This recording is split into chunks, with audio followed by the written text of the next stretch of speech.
jangan lupa kita sendiri yang akan merasakan akibatnya. Apa akibatnya? Kalian akan hidup tidak akan sehat dan tidak akan aman. Kok hari ini rasanya susah sekali kita damai, susah sekali aman, penyakit kok macam-macam yang datang? Jangan-jangan kita sudah terlalu sombong. Belajar kebijaksanaan dari Pythagoras. Yang pertama ini, beliau ngajari kita. As long as man continues to be the ruthless destroyer of lower living being, he will never know health or peace. For as long as man massacre animals, they will kill each other. Selama manusia masih melanjutkan, masih selalu menjadi penghancur tanpa perasaan, ruthless destroyer of lower living being, pada makhluk hidup yang lebih rendah, he will never know health or peace. Ia tidak akan pernah mengalami sehat atau damai. Jadi kalau gaya hidup kita, gaya hidup menang-menangan, merasa sebagai makhluk paling mulia, paling unggul, kemudian kita semena-mena terhadap makhluk apapun di bawah kita, jangan lupa kita sendiri yang akan merasakan akibatnya. Apa akibatnya? Kalian akan hidup tidak akan sehat dan tidak akan aman. Kok hari ini rasanya susah sekali kita damai, susah sekali aman, penyakit kok macam-macam yang datang? Jangan-jangan kita sudah terlalu sombong. Kita memposisikan diri sebagai makhluk yang terlalu penting, sehingga kita menjadi destroyer. Tidak ada yang tidak bisa kita kalahkan, maka semua terus kita hancurkan, memenuhi hasrat kita. Efeknya pasti akan kembali ke kita. Jangan lupa Pythagoras ini pernah belajar ke India, jadi dia setuju dengan pandangan karma dan kelahiran kembali, reinkarnasi. Ada cerita suatu ketika Pythagoras ini melihat ada orang mukuli anjing. Anjing ini ngaing-ngaing karena dipukul dan dilarang oleh jangan dipukul, itu sahabatku. Terus orang tanya, loh kamu memangnya punya anjing? Enggak, anjing ini di kehidupan sebelumnya itu sahabatku. Nah sekarang dia terlahir kembali sebagai anjing, dan dari ceritanya aku tahu bahwa ini sebenarnya sahabatku yang dulu. Jadi Pythagoras ini dikenal dia bisa membaca kehidupan sebelumnya orang ini siapa. Bahkan dia bisa, kalau di bukunya Iamblichus itu, dia bisa membaca kehidupannya sendiri dulu siapa sampai 4 generasi ke belakang. Jadi sebelumnya aku siapa, sebelum itu aku siapa, sebelumnya lagi siapa, dan sebelum lagi siapa. Dan dia memang punya pandangan reinkarnasi. Jadi reinkarnasi itu jiwa manusia itu tidak hancur setelah dia meninggal sebagaimana jasadnya. Kemana jiwa ini? Jiwa itu kalau sudah bersih, murni, dia akan kembali lagi ke Tuhan. Tapi kalau belum bersih, belum murni, dia akan lahir kembali. Untuk apa? Memurnikan jiwanya. Kalau masih belum murni juga dan meninggal, ya dia akan lahir kembali lagi. Terus sampai dia murni, benar, dan kembali ke Tuhan. Nah itu ada pengaruh dari ajaran-ajaran waktu dia mungkin jalan-jalan ke India. Beberapa sufi juga punya pandangan seperti ini sebenarnya. Dengan inspirasi dari ayat ya ayat Tuhan nafsul mutmainnah irji'i ila rabbiki radiyatan mardiyah. Karena jiwa yang bisa kembali ke Allah itu hanya jiwa yang mutmainnah. Yang belum mutmainnah, yang meninggal dalam kondisi angkara murka, ya tidak. Nah, itu penjelasannya reinkarnasi. Dia akan lahir kembali untuk menyelesaikan tugasnya. Tugasnya apa? Memurnikan jiwa. Jadi tugasmu sebenarnya membersihkan jiwamu. Makanya Rasulullah itu innama bu'istu liutammima makarimal akhlak. Bersihkan jiwamu dengan akhlak mulia. Kok kamu masih nakal, masih berangasan sampai nanti meninggal, ya nanti balik lagi. Itu yang oleh orang Hindu, orang Buddha kan disebut samsara. Tidak enak bolak-balik terus. Dan kalau sudah lahir kan lupa yang kemarin apa tugasnya, jadi sekarang kadang ngulang lagi dan seterusnya. Nah, itu gagasannya Pitagoras. Jadi hati-hati, perilakumu akan kembali padamu. Kalau ini ajaran karma. Maka kok hidup ini rasanya susah, kita berbangsa ini kok rasanya berat hari ini. Jangan-jangan ada yang keliru dari kelakuan kita. Kalau kita menang-menangan atas semua makhluk yang lain, maka hidup kita juga tidak akan tenang. Di kalimat yang terakhir, selama manusia masih membantai binatang, dia juga akan tetap hidup dengan model saling bunuh antar manusia.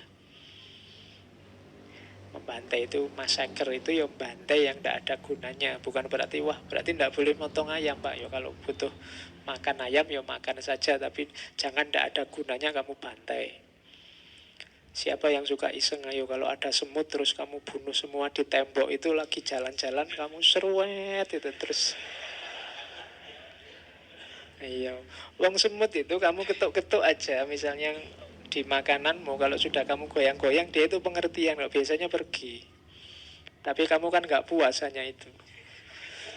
Biasanya kamu kan kadang pelitnya luar biasa. Wong yo makanan sudah ndak dimakan aja, kalau ada kucing mendekat kamu lempari. Mending kamu buang ke sampah daripada kamu berikan ke kucing. Itu kan sadisme kan sering di situ.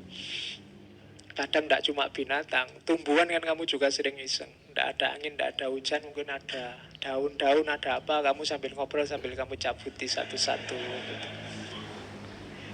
Nah ya, nah itu manusia sering begitu.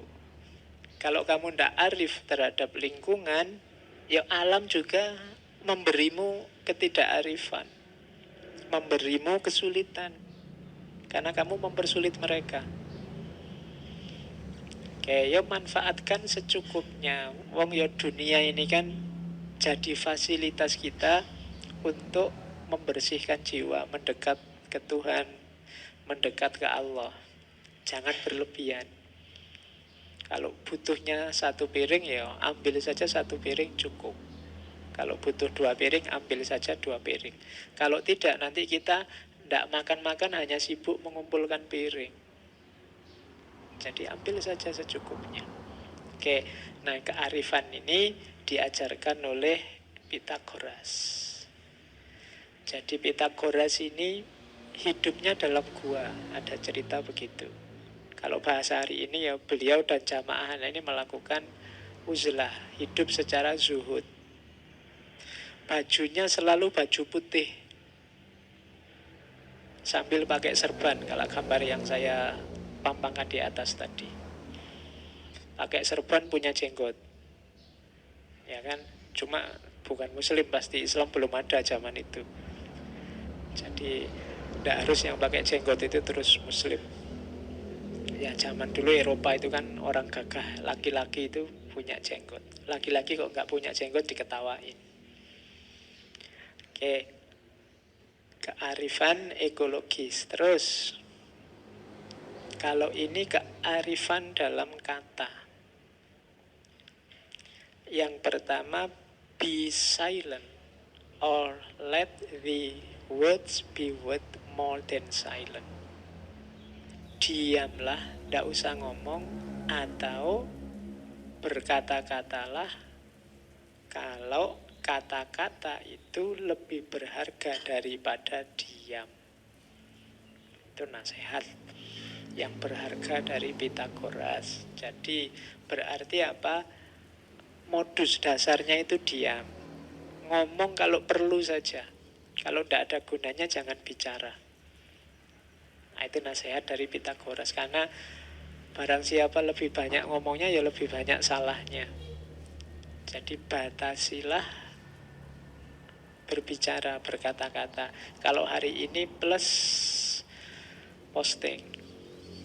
Posting itu hitungannya juga ngomong kan, berkata-kata, cuma pakai jempol aja. Ya, jadi itu kan kayak tanda-tanda kiamat itu, tangan sudah bicara. Loh ya kan, tangan bicara, nanti sebentar lagi kata kaki yang bicara. Oke, kalau tangan kaki sudah bicara berarti sudah dekat dengan kiamat. Jadi katanya Pitagoras, diamlah. Kalau merasa ingin ngomong, pastikan yang kamu omongkan itu lebih berharga daripada diam. Jadi ini rumus untuk dunia ini tentram. Banyak energi bicara yang keluar, tapi bicara yang berkualitas, bermanfaat hari ini minim. Sehingga kata-kata yang lahir hasilnya adalah nambah masalah, bukan menyelesaikan masalah. Maka pilihlah diam. Kalau memang harus ngomong, pastikan yang kamu ucapkan adalah sesuatu yang lebih berharga daripada diam. Jadi kalau ada temenmu kok ngomong aneh-aneh, bilang saja, alah mbok lebih baik diam. Sama kayak kamu kalau ada temenmu nyanyi falesnya luar biasa, oh kan kamu terus komentarnya, lagumu bagus, cuma lebih bagus lagi kalau kamu tidak nyanyi kan gitu. Jadi diamlah. Kalau memang harus bicara, pastikan kata-katamu ada maknanya. Itu rumus dasar. Kemudian yang kedua, kalau berkata-kata, do not say a little in many words, but a great deal in few. Jangan mengatakan hal kecil dengan banyak kata, banyak kalimat, tapi ungkapkanlah hal besar dengan sedikit kalimat. Jadi jangan cerewet, jangan berlebihan ngomong. Kalau barang kecil butuhnya satu kata, ya ungkapkan saja dengan satu kata. Kadang-kadang tidak imbang. Ngomongnya panjang lebar, maknanya cuma sedikit. Kayak kalian bikin makalah itu loh, 20 halaman. Ya, karepe mau setengah halaman. Diringkes jadi sak paragraf sudah bisa sebenarnya. Skripsi 100-an halaman, intinya cuma 2 halaman. Nah, itu dikritik oleh Pitagoras. Kalau bisa ngomong hal-hal besar dengan sedikit kata, dibandingkan ngomong hal kecil dengan banyak kata. Boros, energi eman-eman. Jadi itu pedoman kedua untuk berkata-kata. Pedoman ketiga, the oldest, shortest words, yes and no, are those which require the most thought. Nah, ini loh, kata-kata itu semakin pendek, semakin memancing orang untuk berpikir. Termasuk kata-kata yang paling pendek, iya dan tidak. Kalau orang ngomong ya itu kan terus lawan bicaramu mikir ini tadi ya apa toh? Kan gitu. Kamu ngomong panjang-panjang, bla bla bla bla bla bla. Gimana menurut kamu? Ya? Ya. Oke, kan ngono. Kamu terus jawab yang ngono. Kadang-kadang nggak ada ya, yang cuma dikasih jempol gitu aja. Ayo. Jangan dikira kalau temanmu ngasih jempol itu beneran ngasih jempol, itu cuma males ngomong aja, kamu ngalor ngidul nggak karuan. Jadi justru kalimat pendek, kata-kata ringkas, sampai yang paling ringkas seperti yes or no, itu yang lebih merangsang orang untuk berpikir dibandingkan terlalu detail. Jadi latihan berpikir itu tidak dengan boros kata, bisa minim kata tapi memancing akal untuk mengejar maksudnya. Jadi berarti kalau mengajari anak biar dia bisa berpikir bukan dengan cara dideskripsikan panjang lebar, pancing dengan satu dua kata biar dia bertanya. Ketika dia bertanya berarti akalnya jalan. Kayak kita kalau di kampus itu kan, kalau dosen menjelaskan, Pak saya tidak paham Pak, itu berarti sukses dosennya. Kenapa? Mahasiswanya mau mikir. Ketika dia ngomong tidak paham kan sudah mikir, tidak paham-paham, itu berarti berpikir. Tapi kalau mahasiswanya diem aja, ada yang tanya, tidak ada Pak, sudah. Itu alamat. Ya, jadi tidak mau mikir sama sekali. Justru saya bingung ini Pak, saya tidak paham ini Pak. Berarti dosennya sukses itu. Mahasiswanya mau mikir. Nah, jadi ngomong yang pendek-pendek saja, jangan berlebihan. Syukur-syukur yang bermanfaat membuat orang berpikir. Dan kalau memang lebih baik diam, diamlah. Oh, kalau kita pakai prinsip ini, mungkin dunia lebih tentram. Hari ini kan sering orang tidak perlu-perlu ngomong terus ngomong. Akhirnya terus jadi masalah, nambah musuh, nambah kubu baru dan macam-macam. Jadi ini nasihatnya Pitagoras untuk kita jangan berkata-kata yang tidak ada gunanya. Pastikan apapun yang kita tulis bermanfaat.